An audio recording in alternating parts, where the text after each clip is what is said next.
শিয়রে লোকসভা নির্বাচন, যে চেয়ারের জন্য এত লড়াই উধাও সেই কুর্সি।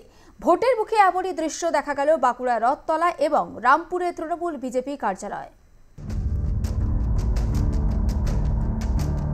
লোকসভা নির্বাচন কড়া নাড়ছে দরজায়। কুর্সি দখলের লড়াইয়ের ময়দানে যুযুধান প্রার্থীরা।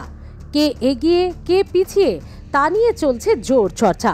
আর এর মাঝে একাধিক কার্যালয়ে হানা দিয়ে কুর্সি নিয়েই চম্পট দিল চোর। লোকসভা নির্বাচনের মুখে বাঁকুড়া শহরের জনবহুল এলাকায় থাকা তৃণমূল বিজেপি কার্যালয়ে চেয়ার চুরির এমন ঘটনায় হতবাক দু দলেরই কর্মীরা। সাধারণ মানুষ অবশ্য এমন কাণ্ডের চর্চায় মজে তারিফ করছেন চোরের রসবোধকেই। বাঁকুড়ার রথতলা এলাকায় রয়েছে বিজেপির ৮, ৯ ও ১২ নম্বর ওয়ার্ডের কার্যালয়। ভোটের মুখে সেই কার্যালয়ে প্রায় সারাক্ষণই দলের কর্মীদের আনাগোনা থাকে। তবে শুধুমাত্র বিজেপির কার্যালয় থেকে চেয়ার চুরি গেছে তেমনটা নয়। চেয়ার চুরি গেছে বাঁকুড়ার রামপুরে থাকা তৃণমূলের একটি কার্যালয় থেকেও। রামপুর এলাকায় ৯ নম্বর ওয়ার্ডের কাউন্সিলর ভ্রমর চৌধুরীর দাবি, মুখ্যমন্ত্রী মমতা বন্দ্যোপাধ্যায় রায়পুরের সভায় যাওয়ার জন্য যখন তিনি ব্যস্ত ছিলেন তখনই এই চুরির ঘটনা ঘটেছে।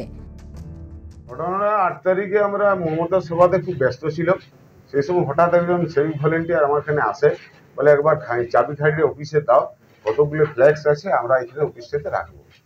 দিয়ে খাড়িটি নিয়ে যে সেই ফ্ল্যাক্স তো রাখেনি, সব চেয়ার টেবিল নিয়ে পালিয়ে গেছে। চেয়ার গোটা ৬ চেয়ার, ৫টা টেবিল, আমার মেয়ের মোবাইলটা এগুলো নিয়ে চলে। হ্যাঁ, ড্রেস করেছিল ভলেন্টিয়ার, সিভিক ভলেন্টিয়ারের ড্রেসটা করেছিল, এখানে লেখা হয়েছিল সিভিক ভলেন্টিয়ার। তা যেই নেই সিভিক ভলেন্টিয়ার না চোর সেটাও বুঝতে পারছি। আজকে জানতে পারি আমরা যে আমাদের পার্টি অফিসে কিছু চেয়ার চুরি হয়ে গেছে, টেবিল চুরি হয়ে গেছে। তো কে বা কারা করলো এখনো পর্যন্ত বুঝতে পারিনি। তো কিছু কিছু জায়গায় আমরা সিসিটিভি সংগ্রহ করেছি, ফুটেজ থানায় জমাও করেছি, দেখা যাক কি হয়। আমরা এখন বর্তমানে বাস করছি পশ্চিমবঙ্গে, এবং এই পশ্চিমবঙ্গের অর্থনীতি একেবারেই ভেঙে পড়েছে।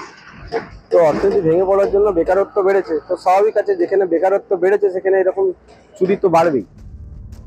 এই গৃহস্থের বাড়িতে কোনো সাধারণ চুরি তো নয়, এ কোনো সাধারণ আসবাবপত্রও চুরি নয়। বাঁকুড়ায় এ একেবারে রাজনৈতিক দুই ফুলের কুর্সি চুরি। চেয়ার উদ্ধার করতে তাই পুলিশ কি করে সেটাই এখন দেখতে চান স্থানীয়রা। বাঁকুড়া থেকে মিলন কর্মকারের রিপোর্ট, আর প্লাস নিউজ।